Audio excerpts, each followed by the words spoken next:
Well, both my parents were teachers. So it's been something that's been so much a part of my life forever, it seems. Earlier in my career, I was a counselor, an adolescent therapist, and then left the therapeutic world and went into the classroom. Just became troubled that so many students were having difficulty in the classroom, and so many were disengaged from the learning process.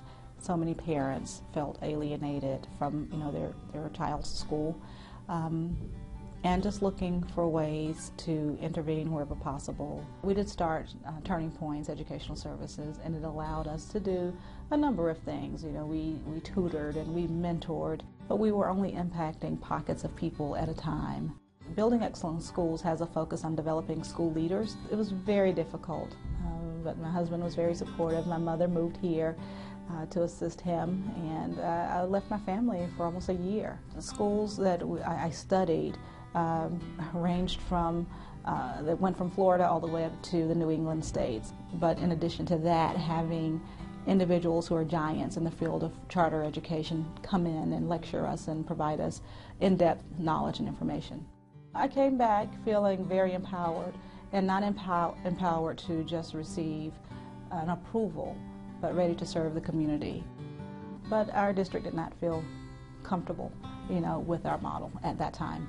I think the main objection was that we were a single-gender school, or we were proposing a single-gender school. I think the biggest disappointment was knowing that a denial was a slight delay for us. We knew the school would be. When you're purposed to do something and called to do something, no doesn't always mean no. No may mean not right now, and that's all it meant for us. We appealed the district's decision to the State Department of Education. As a state charter special school, we get to operate as we would have if we were a local district approved school.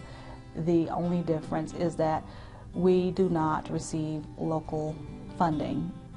We do not receive the same funding that a locally approved charter school or a local public school here would receive. Right now, we receive approximately $2,600 per student, where a local student may receive closer to $7,500. It's a huge difference.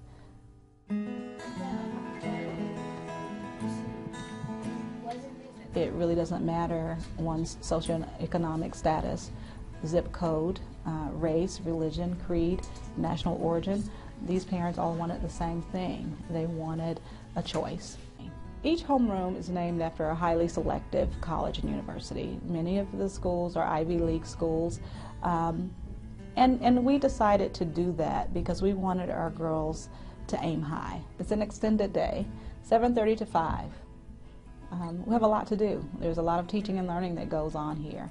Our math class, we use a curriculum that is a college preparatory middle school curriculum that prepares our students for advanced placement classes in the high school level. Let's put in a new location.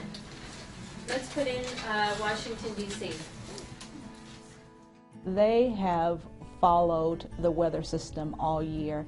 This teacher has been thoroughly trained and has gone out to Oklahoma to the National Weather Center and really prepared to make sure that our girls have up close and personal knowledge about meteorology and how our weather works.